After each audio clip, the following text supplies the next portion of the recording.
Lieutenant colonel Sheela Paul കഠിനപ്രയത്നത്തിന്റെയും ആത്മാർത്ഥതയുടെയും അതിലുപരി ആത്മവിശ്വാസത്തിന്റെയും പ്രതീകം.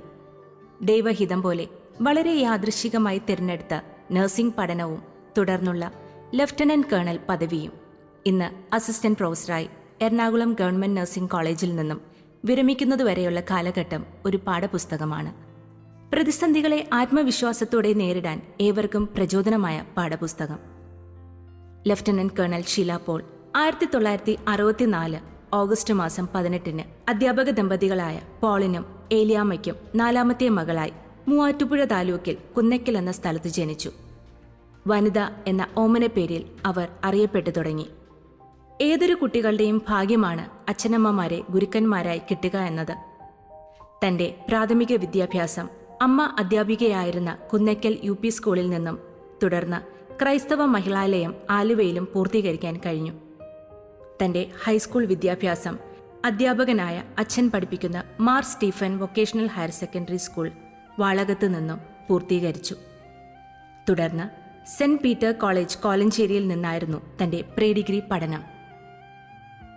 രാഷ്ട്രീയത്തിലും സ്പോർട്സിലും അതീവ തൽപരയായിരുന്ന ലഫ്റ്റനന്റ് കേണൽ ഷീല പോൾ അധ്യാപികയാവുക എന്ന ലക്ഷ്യത്തോടെ BSc മാത്സ് ഐച്ഛിക വിഷയമാക്കിക്കൊണ്ട് തന്റെ ഡിഗ്രി പഠനം സെന്റ് പീറ്റേഴ്സ് കോളേജിൽ തുടരവെ ദൈവനിയോഗം പോലെയാണ് നഴ്സിംഗ് പഠനത്തിനായി ആർമിയിൽ ചേർന്നത്. NCC ഓഫീസറായിരുന്ന അച്ഛന്റെയും ആർമി ഓഫീസറായിരുന്ന ഇളയപ്പന്റെയും നിശ്ചയദാർഢ്യവും സ്ഥിരോത്സാഹവും മാഡത്തിന് ഒരു മുതൽക്കൂട്ടായിരുന്നു.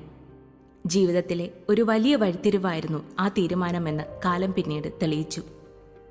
1982 ഡിസംബർ 27 സെക്കന്ദരാബാദ് മിലിറ്ററി ഹോസ്പിറ്റലിൽ ജനറൽ നഴ്സിംഗിന് ചേർന്നു.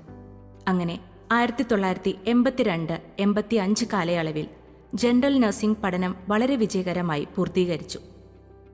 1985 ഡിസംബർ 27 ലഫ്റ്റനന്റ് പദവി ലഭിച്ചു.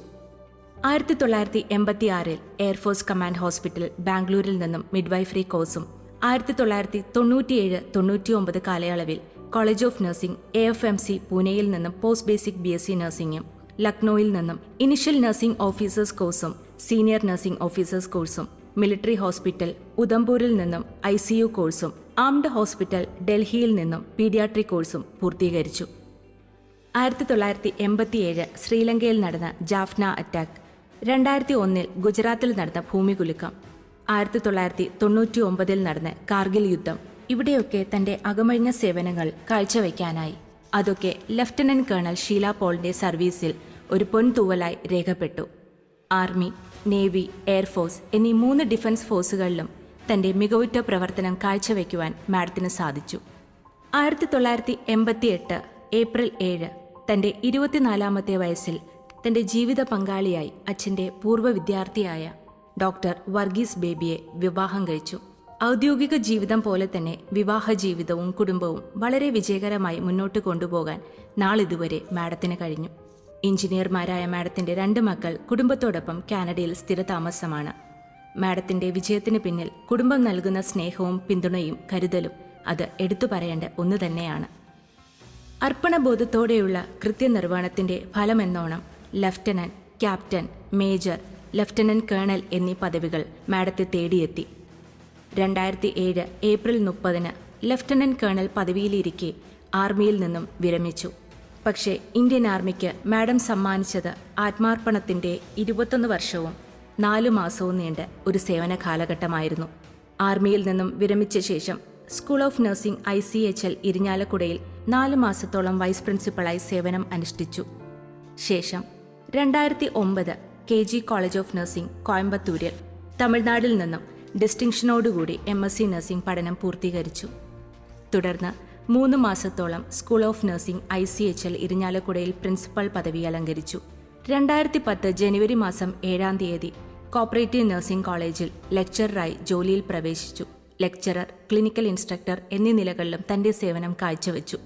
ഏപ്രിൽ 22 2014 അസിസ്റ്റന്റ് പ്രൊഫസറായി പുനർനാമകരണം ചെയ്തു. ഏപ്രിൽ 22 2014 മുതൽ 9 വർഷവും 11 മാസത്തോളവുമായി ഗവൺമെന്റ് നഴ്സിംഗ് കോളേജ് എറണാകുളത്ത് അസിസ്റ്റന്റ് പ്രൊഫസറായി പ്രവർത്തിച്ചുകൊണ്ടാണ് മാഡം തന്റെ ഔദ്യോഗിക ജീവിതത്തിന് വിരാമമിടുന്നത്. വിദ്യാർത്ഥികളുടെ പ്രിയങ്കരിയായ അധ്യാപികയായിരുന്നു ലഫ്റ്റനന്റ് കേണൽ ഷീല പോൾ. അവർക്ക് മാർഗനിർദ്ദേശങ്ങൾ നൽകുന്നതിനോടൊപ്പം തന്നെ കരുതലും സ്നേഹവും നൽകി തന്റെ വിദ്യാർത്ഥികളെ ചേർത്ത് നിർത്തുവാൻ എന്നും മാഡം ശ്രദ്ധിച്ചിരുന്നു.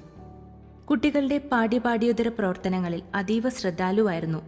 അതിനോടൊപ്പം തന്നെ കോളേജിന്റെ ഉന്നമനം ലക്ഷ്യമാക്കിയുള്ള പ്രവർത്തനങ്ങളിലും മാഡം എപ്പോഴും പങ്കാളിയാകാറുണ്ട്.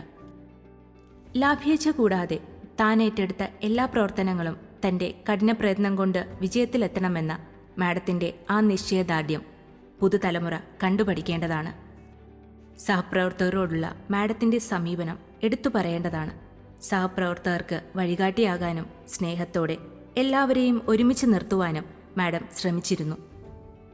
അതെ, എഞ്ചിനീയറാകാനും ടീച്ചറാകാനും ഒക്കെ ആഗ്രഹിച്ച ഒരു വ്യക്തിയെ നഴ്സിംഗിലേക്ക് എത്തിച്ച ദൈവനിയോഗം തെറ്റായിരുന്നില്ല. കഠിനാധ്വാനത്തിന്റെയും ദീർഘവീക്ഷണത്തിന്റെയും പ്രതീകമാണെന്ന സർവീസ് രേഖകളേക്കാൾ ഒരു തെളിവ് അതിന് ആവശ്യമല്ല. തുടർന്നുള്ള ജീവിതത്തിൽ ആയുരാരോഗ്യ സൗഭാഗ്യങ്ങൾ നൽകി ദൈവം അനുഗ്രഹിക്കട്ടെ എന്ന് ആത്മാർത്ഥമായി പ്രാർത്ഥിക്കുന്നു. ചിലർ കടന്നുപോകുന്നത് ചരിത്രത്തിന്റെ ഭാഗമായി കൊണ്ടാണ്, മറ്റു ചിലർ ചരിത്രം സൃഷ്ടിച്ചുകൊണ്ടും. പറക്കുക മുകളിൽ ആകാശമുള്ളിടത്തോളം, ഉള്ളിൽ ആകാശമുള്ളിടത്തോളം, ജ്വലിക്കും പ്രകാശമാകുക 100 ഹൃദയങ്ങളിലൂടെ.